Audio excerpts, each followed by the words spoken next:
ก็มาได้ทำทุกวันช่วงนี้ก็ใกล้การใกล้งานประเพณีหยี่เปงตัวก็การประดับประดาการอะไรอย่างต่างๆในวัดเนี่ยก็มันก็จะต้องได้ได้เตรียมไว้ล่วงหน้าพ่องเพราะฉะนั้นก็ช่วงเวลา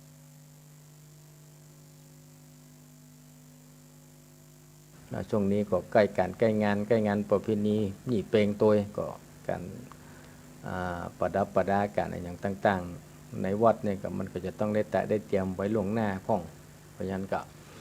ช่วงเวลาว่างก็มาได้ทำทุกวันพุธเต่าที่พอมีเวลาให้กับท่านทั้งหลายได้ฟังกันก็ต้องข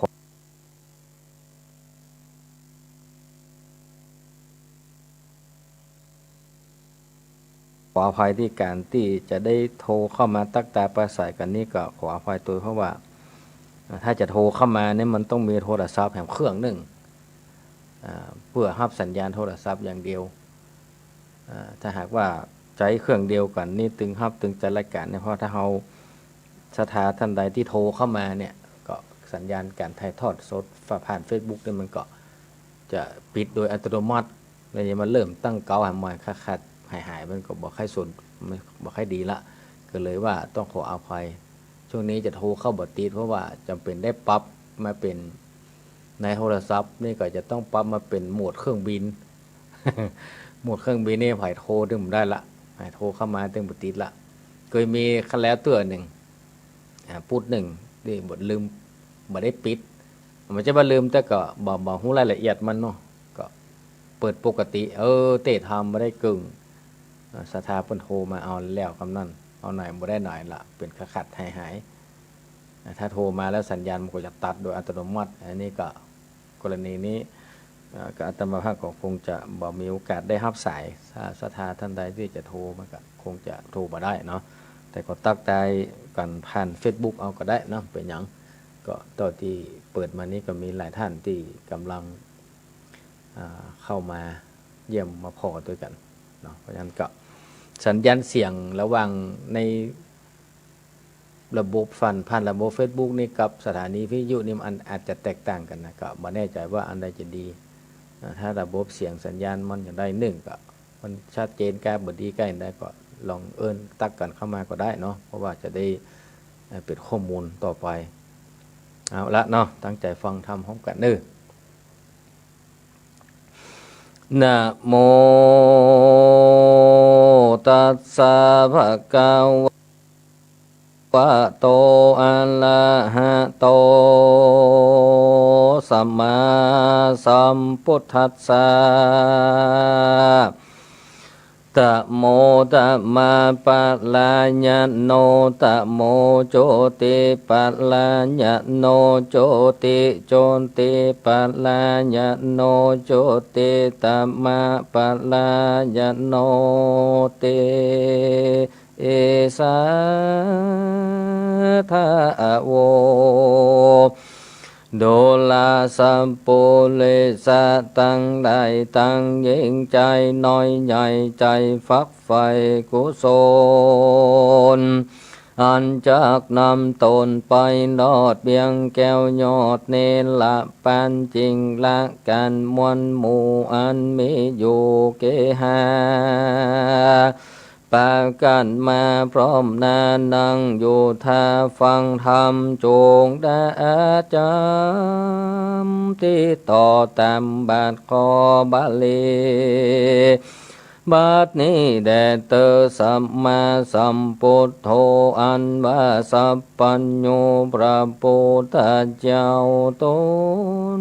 นั้นเป็นเก่าติโลกาได้เทศนาบอกไว้ว่าคนโลกไตยิ่งใจแม่นมีลายเหลือแลอยู่จุแงอาณาในปาลาเตตองในเถื่อนทองโดงภัยตั้งตีไก่แหลงไก่บ้านน้อยใหญ่นิคมคำคุณลายลาม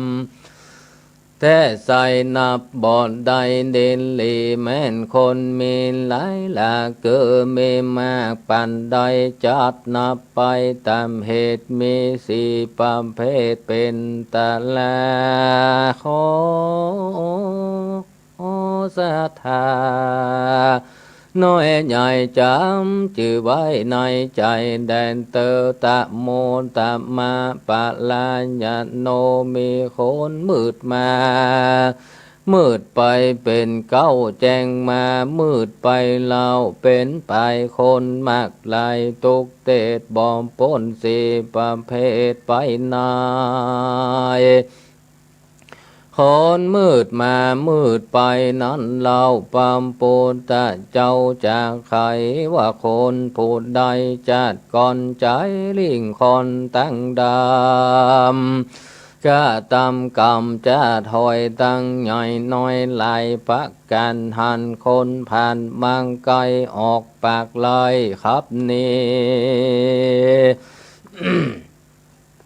หันเจียงจีเจ้าเจ้ามาเป็นเดบานเข้าตามกองบอทะลิปองใส่บาทบอลูอาภิวาทวันตาใจปันละเฮือกหยาบกะตำบามตั้งวันใจแห่งมันบอดใบบอกเกยได้ย้อนตานยังอาหารเข้านามวัตถุพัมผ่านใจพื้นขั้วใบผ่านแผ่นอาจสันนาเต้นจองนอนเสือสัตว์มอนเครื่องใจก็บอกเคยได้ยอดตาลสินเจียงคัน58บอนได้แขวดกำตัวเต้าเมามัวเลี้ยงใส่บอกเคยได้ฟังธรรมบ่ฟังกรรมนักผ่านผู้จันลาดสะสอนจากการภาวนานั้นโสดไกแสนโยดดินลีกันดับอินทรีย์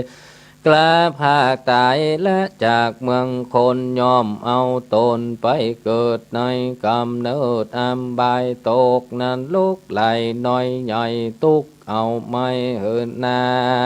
น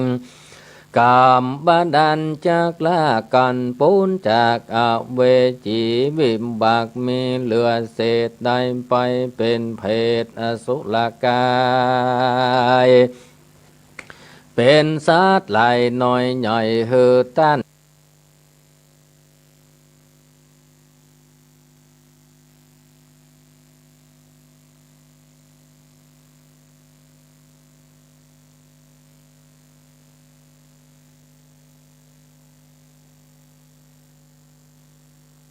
ปูนจากอเวจีวิมบากมีเหลือเศษได้ไปเป็นเพศอสุรกายเป็นสัตว์ไหลน้อยใหญ่หือตั้นใจกันตำกันเหินมันบ่หมายรู้ใดว่าตัวยากเลยอนาถาทุกเครื่องกามบ่พรก็ย้อนว่าญาติก่อนหนลางนาบุญสั่งน้อยใหญ่บ่ได้สั่งไว้อันใดเกิดมาในชาตินี้จริงตกลำตีเลื่อนไหลกันบ่มาโลลอดย้อนใบบอนตันดนลวดเอาตนหลีกเว้นหนีจากเส้นตั้งบุญสั่งบาปนุนติดต่อทมปันปอตั้งวันการว่าดับขันกามภาคใต้และจากเมืองคนยอมเอาตนไปเกิดในกำเนิดอัมบายคนยิงใจดังนี้พระพุทธเจ้ากล่าวจีจาใครว่ามืดมามืดไปแต่เล่าบ่ปนโศกเศร้าเครื่องกาเวียนไปมาบ่มผ่อนดังคนจากบ่อนตึบตาลแล้วไผ่ผ่านปอกเต้าขึ้นสู่ที่มืดเศร้าสันเดียวนานและนาตะโมโจติปราญโนค คนแถมจำพวกหนึ่งใส่พระพุทธเจ้าที่ไว้จะไขว่ามืดมาแจ้งไปนาเกิดว่าคนโลกลายิ่งใจตกยากหลายบ่น้อยตกต่ำก้อยอานานทาสะแวงหาเลี้ยงใส่ปอคุมควายขึ้นวันอุกเป็นควานไม่เดือดบ่รู้เหือดเครื่องกามันก็รู้พิจารณาหันเหตุรู้แจ้งเจตในใจว่าลอยว่าในจัดแล้วใดกาดแก้วเสียบุ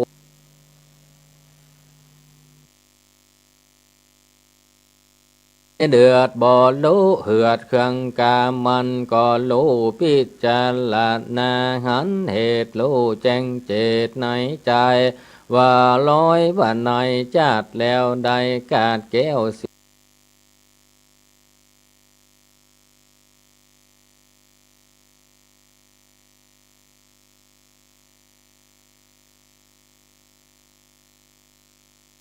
ยบุญบ่อนได้หนุนโยมใจทาลุนเฮิกหยาบกะตำบาปนั้นนำเตียวตั้งดำจัดยายบ่เตียวไตตั้งดีตั้งบุญมีบ่อนน้อยบ่ติดห้อยตัวตนเกิดเป็นคนชาตินี้จริงตุกลำตีเหลือลายกันมันกดหมายลูลอดลวดทะละต่อตั้งดำบอกวันกะบอกกะตำกรรมมันเป็นบาปอันฮึกหยาบนาเมสาทายังเชื่อใจไฟเอื้อตั้งบนฮือตันนุนจะใจตามหาได้มิมาบ่ละสาพระมาดบ่เบ้นขาดเสียสินเต้าอันจินเกิดลอดเอาตัวลอดตามธรรมตั้งมืดดำหลีกเวนโดยตามเส้นก้องดีกันดับอินทรีย์มุกหมู่ย่อมไปสู่สวรรค์โตคืนหวานจืนจอยในภาษาซอยเมืองบนหรือเกิดเมืองคนโลกไตก็บ่ยากหลายมองขี่เข้าของมีพร้อมพร่ำตั้งเข้าน้ำพัดใจ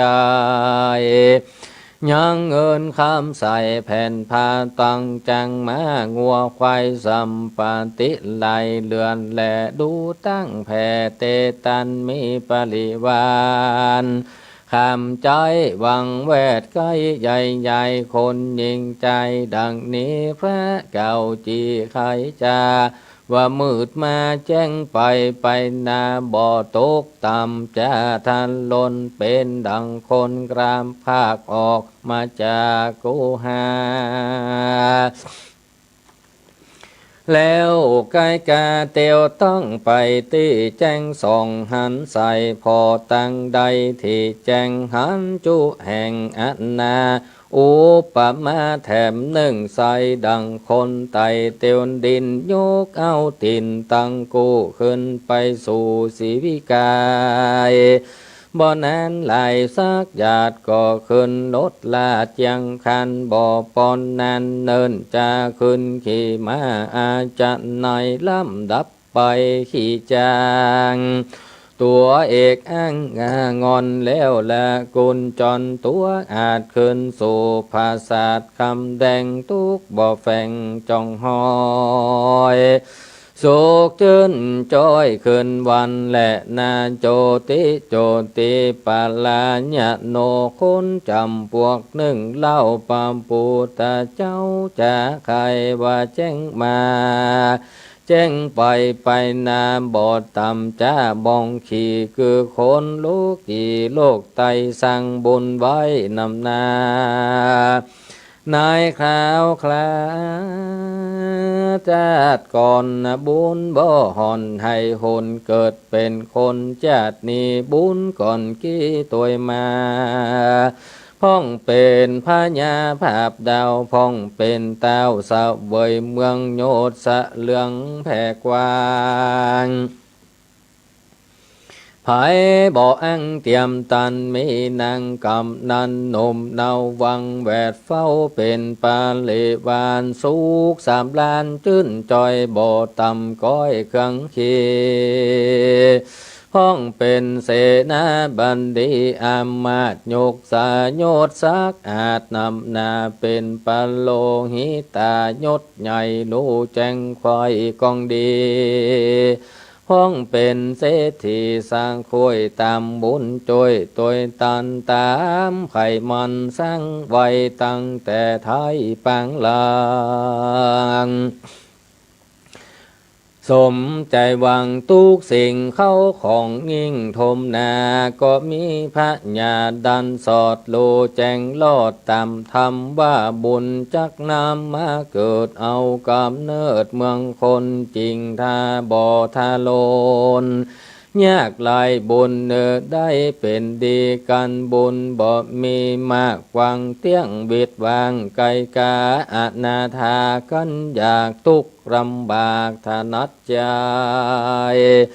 การหันใส่แจ้งที่บ่มีตีสังกาก็วังลาละปล่อยยังกันจะถอยสามันบ่ฮึกหันกันอยากเว้นจากบาปมัวดำโดยตามธรรมบ่ขาดบ่พระมาดวังใจสร้างบุญไปติดต่อแม่นปันป้อนำนากันหมอละนากลาพระอากาตายละจากเมืองคนย่อมเอาตนไปเกิดที่พระเสดเจยบ้านสุขสามล้านบ่ผ่อนยังยิ่งกว่าชาติก่อนเดิมอ่อนบ่อาวรกันอยากบ่ลำปากทะลนผู้ปาติบัติตนดังนี้พระเก่าจี้จะคอยว่าแจ้งมาแจ้งไปนาบ่อตกต่ำจะดินหลีอุปมามีเพียบไว้ดังคนโลกไตยิงใจได้พันภัยเตียวต้องจากที่แจ้งสองหันใส่แล้วเตียวไปที่แจ้งหันจุแห่งอนาโอปะมาแถมหนึ่งเล่าดังอยู่ผ่านสัตว์เก่าหอนใจแล้วย้ายไปอยู่ใหม่ในภาสัตว์ใหญ่เจียงคันดังขี่จังสานเอกอ่างแล้วลงจากจ้างงางงอนขี่กุนจนตัวใหม่รู้แจ้งคอยใจนายตั้งดังคนใจเขมาตัวอาจก้างอาจจัดในย่อมรู้ใจแห่งเจ้าแลมาแล้วละมาเก่าบัดเดียวขี่มาเลี้ยวตัวองค์อาจสินทุลาดพันภัยดังขี่สีบิไก่ลดลาดแล้วยายบาทลันนีขี่สีบิไก่ดีลดไม่อานาและอันเก่าไว้ไปหลังนั้นและนาโจติตะมาปะลาญาโนคนจำพวกหนึ่งใส่พระติไว้จะคายว่าแจ้งมามืดไปนาเกิดว่าคนโลกละยิงใจ3 ล้านไหลบ่ผ่อนย้อนแจ๊ดก่อนเดิมมาสร้างบุญเมียดไว้บุญนั้นไล่ตอนจนเกิดเป็นคนชาตินี้สุขลำตีกันนาพ้องเป็นพญาโยตญายน้อยอยู่พระศาสตร์ซ้อยมนเตียนโศกสะเทียนยศยาวหรือควายดาวแดนไก่พ้องเป็นคนในอามาจบสลาดกองเมืองพ้องเป็นเสนาเลืองยศใหญ่คนเลือควายลาจะทานีพ้องเป็นเศรษฐีน้อยใหญ่บ่มีพร้อมควายจุภการเงินคำคานมั่งเต่าไหลหลังเข้าถมทองตั้งเข้าของ ใหญ่ญาติบ่ลูขาดบังตาบ่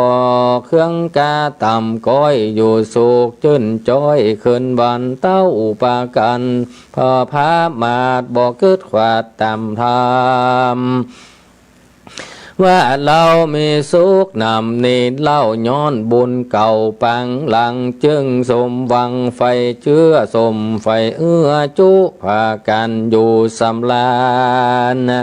ข้ามเจ้ามูลมั่งเต้าเลือนไหลกันบ่ไม่ขวาดลูลวดบ่ตั้งอยู่ตามธรรมเตนั้น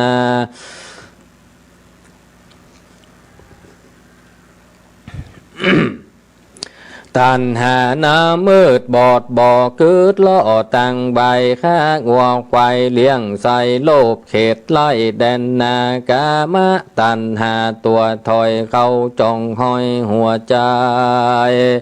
ลูกเมียไผ่บ่อนโดเอาเป็นจูแป่งปันตู้ขึ้นบันคำเจ้าดื่มแต่เหล้าสุรา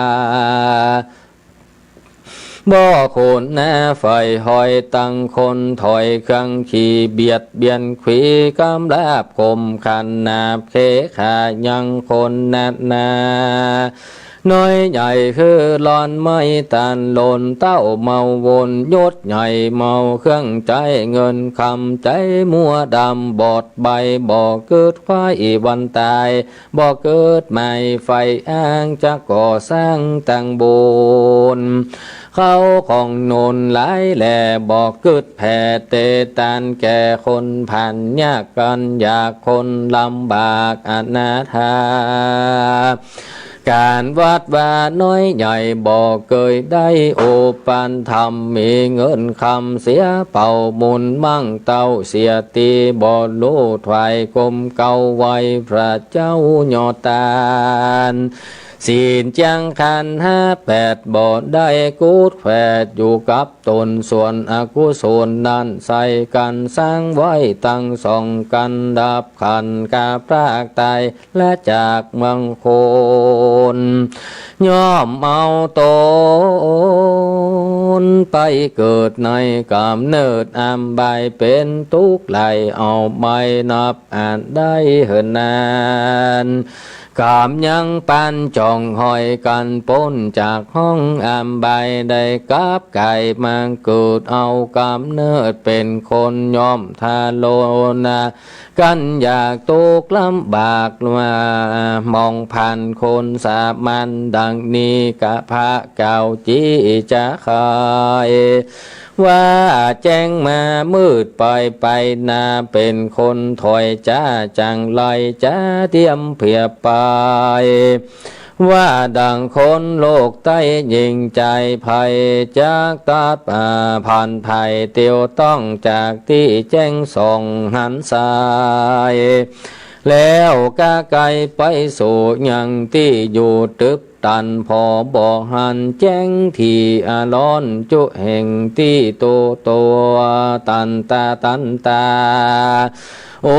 ปะมาแถมนึ่งใสดังภาษัทใหญ่สีใสแล้วลานีใหญ่บาดจากภาษายังคานขี่จังงาสันเอกอังงาสว่างเข้าใสแล้วละตาเจ้าจางใจตัวกาขึ้นขี่ม้าตัวดีแล้วละหนีไปปลงขาดขี่รถจราสีบิไก่บ่อนานไหลแต่ใส่ลวดละไว้บัดเดียวออกเดินเตียวเตียนเป่าขอกินเหล้าตัวไปนั่นแหละแน่คนไว้ยิงใจโลกไตมีพร้อมควายนันนำกันนาพิจารณาตามเหตุมีสี่ประเภทเป็นไม้ดังพระบุญไผ่ที่ไว้ใดบอกเล่าใครจะเกิดว่าคนมืดมามืดไปเป็นเก้าเมียมืดมาแจ้งไปเล่าดูงามล่ำดับตามกาเก่าจีเกิดแจ้งที่หันสาย แจ้งมามืดไปนาบอดต่ำจะตันหล่นจำพวกหนึ่งทวนทีพระเก่าจีจางไขว่าแจ้งมามืดไปสุดซอยเป็นคนถอยสามัญคนสงสารนาโลกตายบ่มีบ่อไหลเลือนไหลกันเข้าตายเป็นเหตุมีสี่ประเภทเป็นตลาดังได้จะแต่ต้นติดสืบโซนถึงปลายดังนี้แหละนาตาสมาสาตาโวเหตุนั้นใส่ขอน้อยใหญ่ยิ่งใจตั้นตั้งได้ม้วนหมู่อันนั่งอยู่ฟังธรรมจงได้จำเฮือมันเกิดสอดดันขะนิ่งในว่าตัวแห่งเรานั้นใส่จัดนับเข้าแถวใดอยู่จ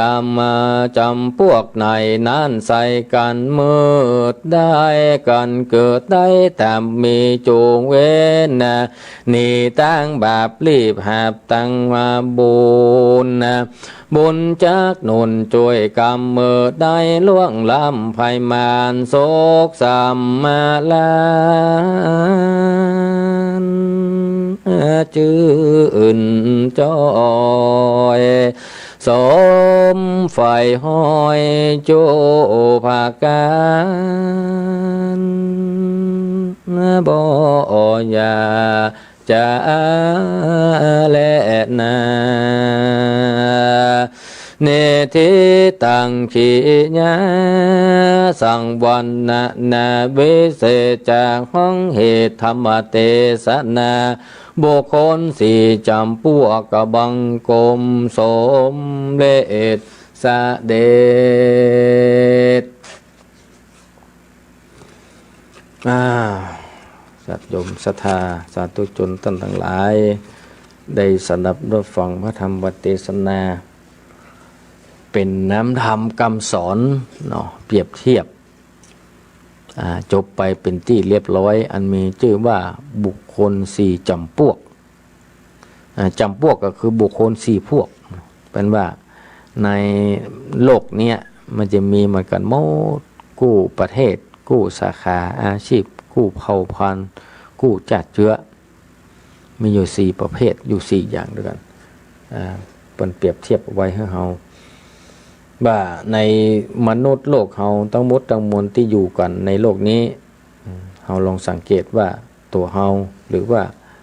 ผู้ที่อยู่รอบข้างเพื่อนฝูงคนในครอบครัวเราจัดอยู่ในประเภทใดพ้องซึ่งองค์สมเด็จพระสัมมาสัมพุทธเจ้าเปรียบเทียบเอาไว้จริงๆแล้วมันกับเปรียบเทียบพระพุทธเจ้าอันนี้เปรียบเทียบบุคคลเปรียบเสมือนดอกบัวเนาะอย่างที่เรารู้กันบัวอันหนึ่งกันอยู่ปืนขี้เปิ่มขึ้นก็ขึ้นมาได้มาขึ้นปืนขึ้นบ่ขึ้นอยู่ขี้เปิ่ปืนขี้เปิ่ปะเป็นอาหารของเต่าของป่าไปมึนไปเหมือนเน่าไปอย่างประเภทที่สองก็ออกจากเก้ามาบ่พดสักกำได้สักกึ่งกลางเนี่ยเน่าไปอย่างประเภทที่สามก็ใกล้ป่นน้ำใกล้แหล่บ่ใกล้แหล่ก็บ่ป่นสักกำบางดอกนี่ก็เปรียบเสมือนโคนเหมือนกันนะประเภทที่สี่นี่ก็ป่นน้ำซุยออกมากับเบ่งบานเลยสวยงามเลยมันพระพุทธเจ้าเขาเปรียบเทียบคนเขาเนี่ยมนุษย์เนี่ยก็เปรียบเสมือนดังดอกบัวซึ่งบางประเภทนั้นก็มีความแตกต่างกันไปแต่อยู่ที่ว่าเขาจะอยู่ในจัดตัวเขาอยู่ในประเภทใดแห่งกรรมอันนั้นก็เป็นแถมเรื่องหนึ่งเนาะหรือว่าคนในครอบครัวก็เพื่อนฝูงหรือว่าใครก็ตามเขาจะอยู่จัดอยู่ในประเภทใดบัวปื้นน้ำบัวใต้ขี้เปอะกะบัวปื้นน้ำบัวกลางน้ำบัวปิ่มน้ำกะบัวปนน้ำกะอันนี้ก็แล้วแต่เหมือนเดียวกันทำบุคคลสี่จำพวกนี้เป็นกับเปรียบเทียบไว้ประมาณนี้เหมือนกันใกล้เคียงกันเหมือนกันพระเจ้าได้บอกเอาไว้ประเภทที่หนึ่งเนี่ยเป็นบอกว่ามืดมา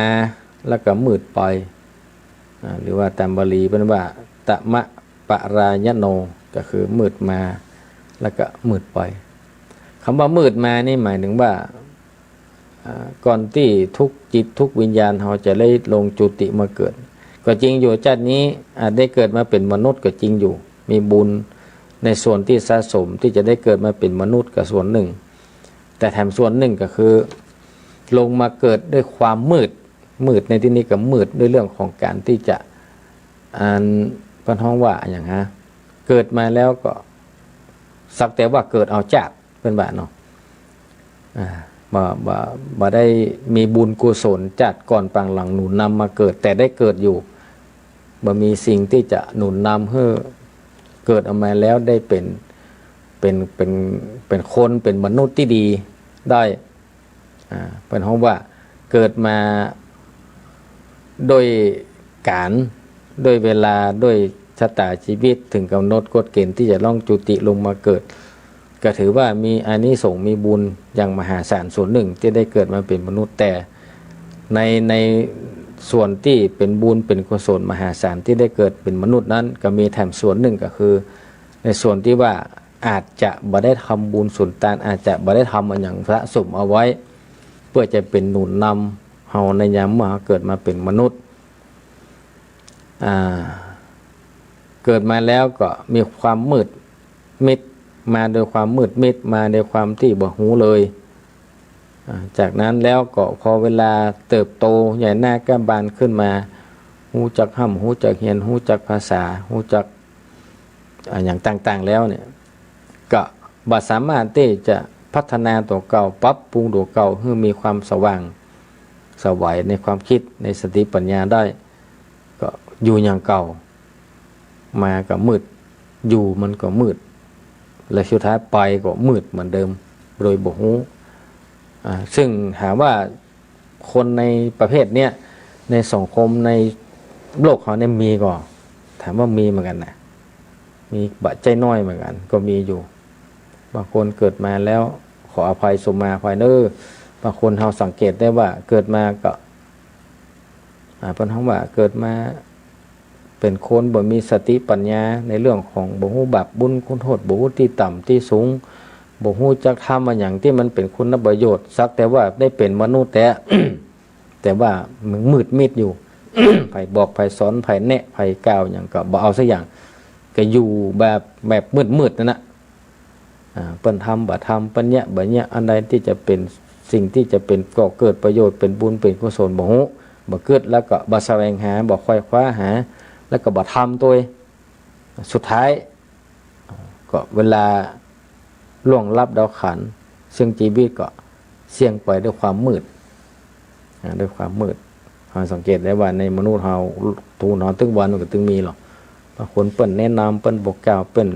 ส่งเสริมบ่เอาอย่างที่อย่างอยู่อย่างนั้นอยู่เท่าเก่าแบบบ่สนไผบ่ทำอย่างสักอย่างบ่สร้างบ่กึดที่จะสร้างบุญสร้างกุศลบ่กึดที่จะสร้างอย่างต่างๆให้มันดีๆไว้กับตัวเก่าสักอย่างบ่ทำมันสักอย่างก็เลยอยู่ไปตามสภาพนั้นพอหมดลมหายใจในชาตินี้ก็เหมือนเดิมก็สภาพนั้น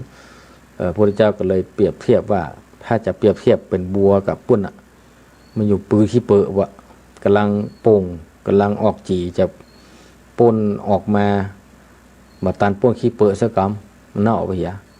ปูปลาเต่าอย่างก็ไปกินเนี่ยอันนี้ประเภทที่หนึ่งก็คือมืดมาแล้วก็มืดไปมีประโยชน์ถ้าประเภทนี้แล้วบ่มีประโยชน์ประเภทที่สองประเภทที่สองนี้ตะโมโจติปรายโนเป็นบอกว่าคนมืดมาแต่ว่าแจ้งไปมืดมานี่ก็คือได้เกิดมาเป็นคนเหมือนเขาเนี่ยเหมือนเขาทั้งหลายคู่คนที่เกิดในโลกใบนี้คู่คนเนี่ยเกิดมาแล้วปุ๊บเนี่ยถามว่าเขาตอนเขาจะปิกเนี่ยเขาจะเอาใดแต่ก่อนนะถ้าเขาสมัยมันมีไฟฟ้าเนาะมันจะมีแค่มีกรมพัฒนามาเมื่อล้นกับมีไฟฉายเนาะเวลาเขาเตียวต่างมามืดตึกเนี่ยเขาก็จะเตียวไว้มืดอย่างนั้นอีกมันก็แล้วแต่เนาะเพราะนั้นพอเส้นต่างถ้ามันมืดเนี่ยเขาก็ตึงไปบ่ได้ละมันต้องหาแสงสว่างไป เป็นแค่เป็นกลมเป็นพระฉายก็ส่องไปนำตังไปจะได้หูได้หันเส้นตังจะได้หูได้หันเป็นม่งเป็นหลุมจะได้หูได้หันอย่างต่างๆที่มันเกิดมันขวางจะต้องมีแสงสว่างเปิดนำปลาเขาไปถึงจุดหมายได้มันเดียวกับนะญาติโยมศรัทธาท่านทั้งหลายถ้าเกิดมาแล้วเนี่ยเขาเป็นมนุษย์ตึงจับเนี่ยเกิดมาแล้วก็บ่คืดล่ำตามสร้างบ่แย่บ่ทำอย่างเลยมันก็แสดงว่าเขาบ่ค่อยคว้าเขาบ่เสาะแสงสว่างให้กับตัวเก่าเพราะนั้นต้องเสาะแสงสว่างให้กับตัวเก่าเวลามันวันใดมื้อหนึ่งมันมืดมิดขึ้นมาเราก็จะได้มีแสงสว่างถึงแม้มันจะเป็นดวงน้อยๆแต่มันก็ยังหันอยู่อย่างก็ไฟสีเดียวเนี่ยมันก็สามารถให้แสงสว่างได้ไฟแช็กกาเล็กไฟเนาะก็เหมือนว่าเล็กไฟการที่เขาใจเป็นให้มันเป็นเชื้อไฟแม้แต่หิ่งห้อยเนี่ยมันเขายังสามารถเป็นแสงนำทางได้เพราะนั้นการดำเนินชีวิตเขาก็เหมือนกันนะถ้าเขาบ่เสาะบ่หายเลยบ่ไขว่คว้าบ่พัฒนาตัวเก่าเพื่อจะให้หันแสงสว่างเพื่อให้มันมีแสงสว่างนำปลาเขาเดิมเนินชีวิตเดินทางต่อไปเนี่ยถ้าเขาบ่เสาะแสวงหาบ่ไขว่คว้าหาบ่ทำบ่สร้างด้วยตัวเก่าเนี่ยมันก็ยากก็เดี๋ยวก็จะมืดมาก็จะมืดไปเหมือนเดิมทิมลักทิมต่อเต่าอุบเต่าอ้าไปจากนั้นอะไรกันมันก็ถามว่าเขาเกิดมาแล้วมีความหมายก็อย่างนั้นมันก็ว่ามีความหมายสักอย่างอย่างนี้จะต้องมาแล้วก็จะต้องให้มันมีประโยชน์ขึ้นได้เมื่อถึงมาแล้วจะมาเกิดมาเป็นคนตุกก็จ้างเป็นคนบ่มีอย่างก็จ้างบางคนเริ่มต้นจากศูนย์มดบางคนก็เริ่มต้นด้วยครอบครัวที่บ่มีอย่างซักอย่างที่เราหันในออกสื่อออกข่าวถึงวันเนี่ยเพิ่นก็มาเปรียบเทียบของบางคนก็จบแผลด็อกเตอร์เว้ยประเทศต่างประเทศปุ่นก่อนที่จะจบได้เนี่ยทุลักทุเลพ่อแม่ก็เก็บขี้โคเก็บขยะขายแล้วอันน่ะแม้แต่บ้านยังบ่มีที่อยู่ก่อนเนี่ยอย่างนี้ก็มีเพิ่นนี้อย่างประสบความสำเร็จก็เพราะว่า มีโอกาสได้เกิดมาแล้วก็ไขว่คว้าเสาะหาที่จะให้มันมีแสงสว่างนำปลาไปถึงจุดหมายให้ได้นะบางคนพ่อแม่ก็ตุกพอลูกเต้าได้เกิดมาแล้วลูกเต้าก็ไขว่คว้าพัฒนาตัวเก่าห้ำเฮียนศึกษามาจนจบได้ทำการทำงานเป็นเจ้าคนในคนก็นั่นก็คือแสงสว่างของพ่อแม่ที่จะนำปลาไปพบกับความสุขเป้าหมายชีวิตเฮาคนเฮาก็เหมือนกันถ้าเป็นอย่างนั้นแล้วเนี่ยถ้าเฮาแสวงหาเสาะหามันตึงได้มันตึงมีจ้องตางของมันก็อยู่ที่ว่าเขาจะเสาะหรือว่าเสาะแสวงหาหรือไม่อย่างใดเพราะฉะนั้นถ้า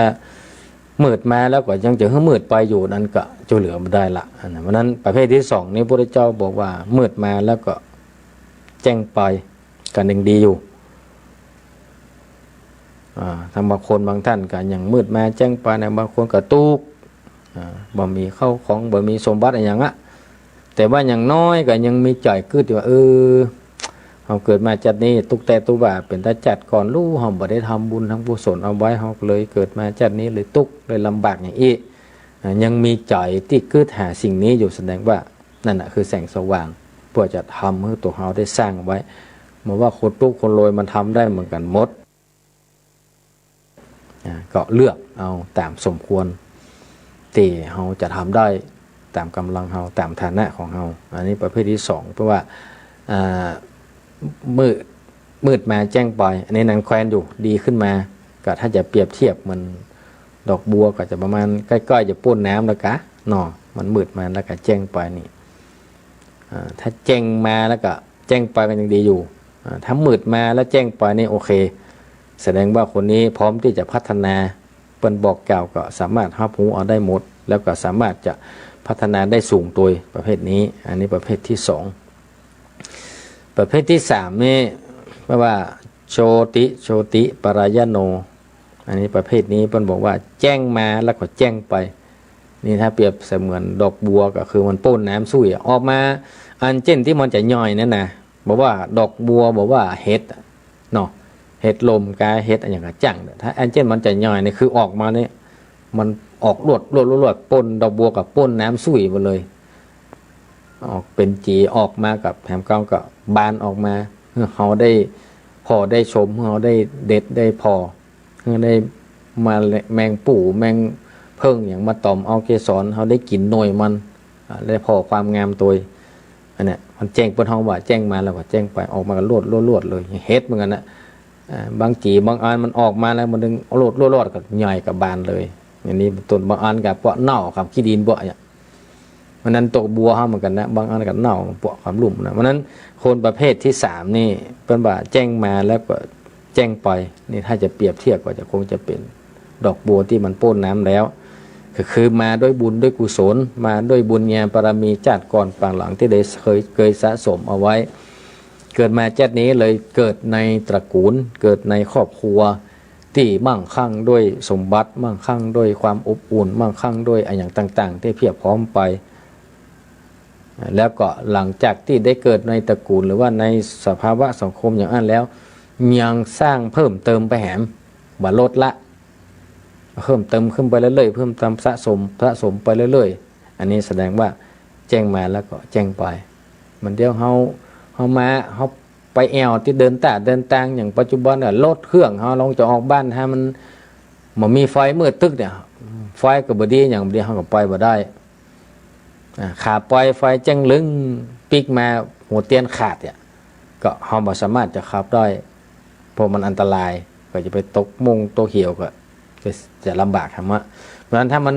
ไฟออกบ้านไปกับแจ้งลึงจะปี้มาไฟกับแจ้งลึงเนี่ยแสดงว่าปลอดภัยสบายไปไหนมาไหนก็สะดวกสบายเพราะนั้นคนเฮาก็เหมือนกันนะ ถ้าเราเกิดมาแล้ว เกิดมาด้วยบุญด้วยกุศลด้วยบารมีที่สะสมมาแต่ชาติปางก่อนเราจะสังเกตได้ว่าครอบครัวหรือว่ามนุษย์ในตึงปัจจุบันเนี่ยถอดข่าวให้กันเนาะถึงหอนถึงวันบางคนก็เกิดมาในครอบครัวที่อบอุ่นบางคนก็เกิดมาในครอบครัวที่มีข้าวของสมบัติตั้งแต่น้อยจนตัวเก่า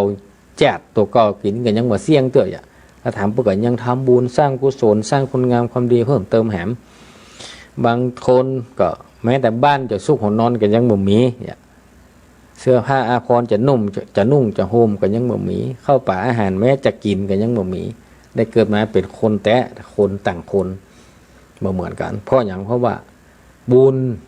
เก่าบ่ได้สะสมเอาไว้เพราะว่า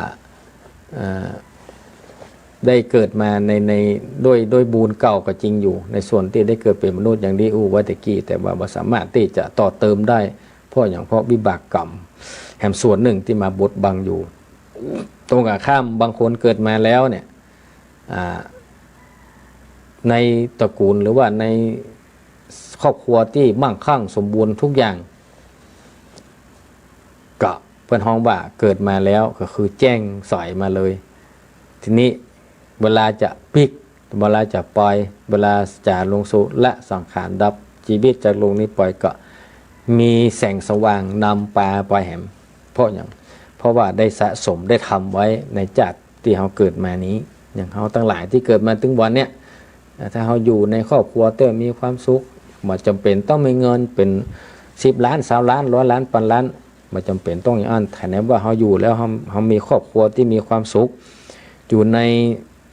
สภาวะแวดล้อมอยู่ในประเทศที่มีความสุขเดือดเนื้อร้อนใจนั้นแสดงว่าเขาแจ้งมาละมาอย่างแสงสว่างมีแสงสว่างปลาเข้ามาแล้วเห็นนี่เหลือที่จะไปก็คือตอนเขาจะปิกบ้านเก่าเขานี่กับแหมจัดหนึ่งมดจัดนี้เขาจะไปแบบใดจะไปแบบแจ้งไงจะไปแบบมืดไงอันนั้นก็แล้วแต่เขาทำกรรมเพราะนั้นประเภทที่3นี่เพิ่นบอกว่าแจ้งมาแล้วก็แจ้งไปอันนี้ดีถ้าคนประเภทเนี้ยจะเป็นประเภทที่ดีเกิดมาแล้วก็ดีจูก็ดีแล้วก็ไปก็ดีอันนี้รับรองได้นั้นเขาจะเลือกเอาอย่างใดประเภทใดก็แล้วแต่เขาทำกรรมประเภทสุดท้ายเพิ่นบอกว่าโชติตมะปรายโนอันนี้ประเภทนี้แปลว่าแจ้งมาบางคนได้เกิดมานี่มีบุญกุศลมาแล้วแต่ไอตอนจะปิกดันมืดปิกอย่างนี้ว่าเกี่ยประเภทอย่างรถเครื่องนะออกบ้านไฟแจ้งลึงตอนจะปิกเรียบร้อยไฟรถดับไปเหียไฟรถดับไปปิกบรรสกรรมเหมือนเดียวกันนะเอาเกิดมาเป็นคนประเภทที่4เนี่ยถ้าจะเปรียบเทียบเป็นดอกบัวกับดอกบัวเกิ่งน้ำมาพูดน้ำสักก้อมไผ่บอกไผ่แก้วแนะนำอย่างกับเอาสักอย่างนั่นแสดงว่า แจ้งมาแต่ว่าขาปิกมืดปิกแสดงว่าใจบ่ได้บางคนเกิดมาอยู่ในสังคมที่อุดมสมบูรณ์ครอบครัวที่อุดมสมบูรณ์หมดแต่บ่เนี้ยบ่ทำบ่สร้างบ่เสริมบ่อันอย่างสักอย่างบ่ใจที่ของที่มีอยู่ให้เกิดประโยชน์บ่ใจสติปัญญาที่มีให้เกิดประโยชน์ก็เลยกลายเป็นว่ามืดมิดไปเหี่ยตั้งใจตั้งตาเวลาละสังขารไปก็เป็นการมืดไปเหี่ยเพราะนั้นอันเนี้ยเป็นห้องว่าประเภทคนเฮาทั้งหลายที่ในโลกเนี้ยถ้าจะเปรียบเทียบมันก็เหมือนกันเนาะทุกภาษา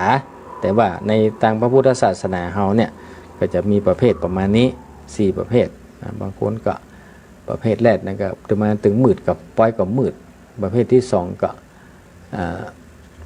มืดมาแจ้งปล่อยประเภทที่3มากับแจ้งปล่อยกับแจ้งบางประเภทที่4นี่ก็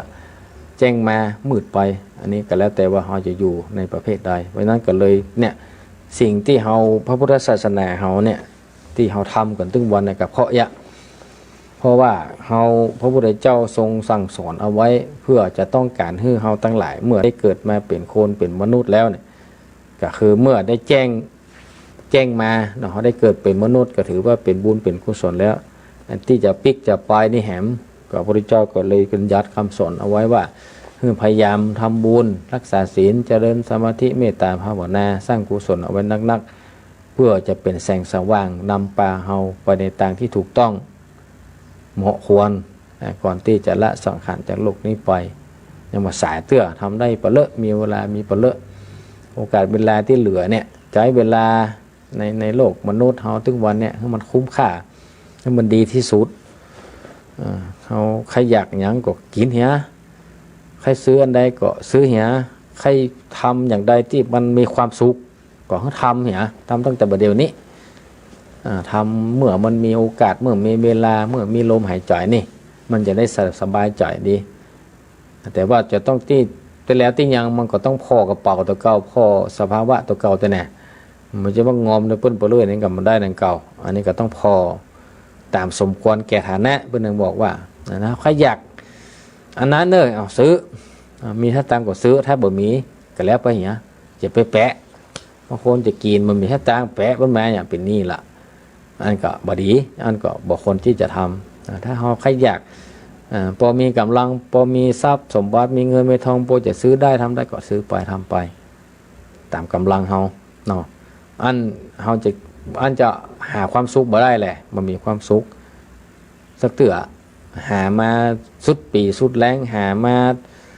บางคนจะเป็นเกิ่งค่อนคนละหามาแต่ว่าจะหาความสุขเสียตัวนี่บ่ได้สักอย่างเพราะจะปัจจัยนี่ก็กลัวมันเสี่ยงก่อนซ้ำยังบ่ได้อันนั้นต้องแยกต้องแบ่งสรรปันส่วนขึ้นได้พยายามหาโอกาสหาเวลาหาความสุขหาความดีใส่ตัวนักพอเขามีเวลาในจัดนี้แหมแต่ยะจัดเดียวบอกว่าจัดหน้าโอกาสหน้าเขาจะได้มาอย่างอี้แหมกอเขากับบัจจิฮูต่างคนก็ต่างบ่สามารถที่จะฮูได้เพราะนั้นก็ฝากหมู่เขาตั้งหลายไว้เนาะมีโอกาสมีเวลาจะทำคุณงามความดีอันใดก็จะไปรอจะเป็นนิ่งเฉยกึดได้ทำเลยกึดได้ก็ทำเลยมันทำบุญกุศลมันเอื้อเฟื้อเพื่อแผ่ยื่นปันความสุขให้บุคคลอื่นพ่องเนาะเมื่อเขามีเขาก็ส่งเสริมเมื่อเขามีก็แบ่งปันน้ำจิตน้ำใจยื่นเพื่อกับคนอื่นที่ได้รับความลำบากกว่าเขาเพราะว่าคนเฮือเนี่ยก็มีความสุขพอคนที่รับเปิ้นก็มีความสุขอันนี้เป็นความสุขแต่ว่าจะไปแข่งเพื่อนนะจะไปแข่งบ้านแข่งเมืองแข่งเพื่อนคนอื่นบ่ได้เอาตามกำลังที่เราสามารถทำได้เมื่อทำได้แล้วมันก็จะเป็นคุณงามความดีเป็นบุญเป็นกุศลติดตัวเราไปเพราะนั้นอันนี้เป็นเรื่องที่สำคัญมันเอื้อเฟื้อเพื่อแผ่แบ่งปันความสุขแบ่งปันนั้นแบ่งปันนี้ให้กับคนมนุษย์ร่วมโลกกันแต่เบื้องต้นนี่ก่อนที่จะไปให้คนอื่นนี่ก็ต้องครอบครัวกันนะมาก่อนพ่อแม่พี่น้องลูกเต้าในครอบครัวแล้วเสร็จเรียบร้อยก็เอาเผื่อแผ่ไปที่อื่นแหมถ้าหากว่าเผื่อแผ่ครบถ้วนบริบูรณ์แล้วก็เราก็มีความสุขแต่ที่แล้วที่ยังก็มันทุกคนก็จะรู้ด้วยตัวเองเนาะว่าสิ่งที่เราทำนั้นมันจะเป็นอย่างไรอันนี้เราทำแล้วเรามีความสุข อันนี้เราทำแล้วเราเกิดความเบิกบานก็ทำไปเลยบ่ต้องรอบ่ต้องอย่างสักอย่างอ่ะดีบางคนบางท่านก็ลังเลจะทำก็เสี่ยงก็กลัวเสี่ยงจะกินก็กลัวเสี่ยงอย่างนี้ใจบ่ได้เสียเวลาหามาตั้งกึ่งค่อนชีวิตละปวดทุกตุกมาตั้งแต่น้อยยันถึงอายุ40 50 60นั้นต้องใจให้มันคุ้มค่าเหลือจากนี้เวลานี้ปล่อยนี่ก็คือเขาจะไปทำการทำงานที่หนักๆได้กับบรรลุละก็พยายามทำเท่าที่เขาสามารถทำได้แล้วก็ที่เหลือจากนี้ไปแหมเขาก็ทำในส่วนที่ว่าจะสร้างความสุขความอิ่มเอิบให้กับตัวเก่าไว้นักๆเขาจะได้มีความสุขต่อไปเนาะเพราะนั้นกับวันนี้ก็กับผมอัตมาภาพเนาะก็ได้นำพระธรรมเทศนาอันมีชื่อว่าบุคคล4จำพวกมาเทศนาให้ท่านทั้งหลายได้สดับรับฟังกันก็พอสมควรแก่เวลาเนาะเนื้อหาสาระในธรรมเทศนานี้ก็ฝากไว้ตัวเนอฝากครูบาอาจารย์ฝากศรัทธาญาติโยมที่สดับรับฟังก็นำไปพิจารณาเผยแผ่ต่อเนาะเพราะทำบุคคล4จำพวกนี้ก็มีทั่วไปเนาะบางครูบาอาจารย์บางองค์ก็เทศหลายเตื้อละไปเทศงานพิเศษต่างๆก็เป็นการเผยแพร่ก็เทศเพื่อศรัทธาทั้งหลายได้ฟังกันอันนี้ก็นำมาเทศเพิ่มเติมแหมศรัทธาทั้งหลายได้ฟังกันแหมก็นำไปใช้ให้มันเป็นประโยชน์จริงๆมันก็บ่ใช่อย่างนักอ่ะเพียงแค่เฮานำไปใช้อย่าพ่องได้บ่ได้นะก็ว่ากันแถมกรรมเป็นแถมเรื่องหนึ่งเนาะเอาละเนาะวันนี้ก็เหลือพอเวลาก็หอนสมควรแก่เวลาเนาะวันนี้ก็ได้มาพบปะกับครูบาอาจารย์กับญาติโยมศรัทธาก็หันสมควรแก่เวลาก็ขอสมมุติยุติจบลงได้นำรายการสารธรรมยำแรงในช่วงของมรดกธรรมพื้นเมืองวันนี้อำลาไปก่อนพูดหน้าก็บทติดภารกิจใดก็มาปะกันแหมเนาะสำหรับวันนี้นั้นขอความร่มเย็นเป็นสุขความเจริญในธรรมจงมีกับครูบาอาจารย์ทุกตนทุกองค์และขอความสุขความเจริญจงมีกับศรัทธาญาติโยมทุกท่านทุกคนขอมีความสุขมีความเจริญก้าวหน้าอายุมั่นขวัญยืนเหมือนกันทุกท่านขอกับถวายความเคารพและขอเจริญพรจากแห่งวัดฟ้า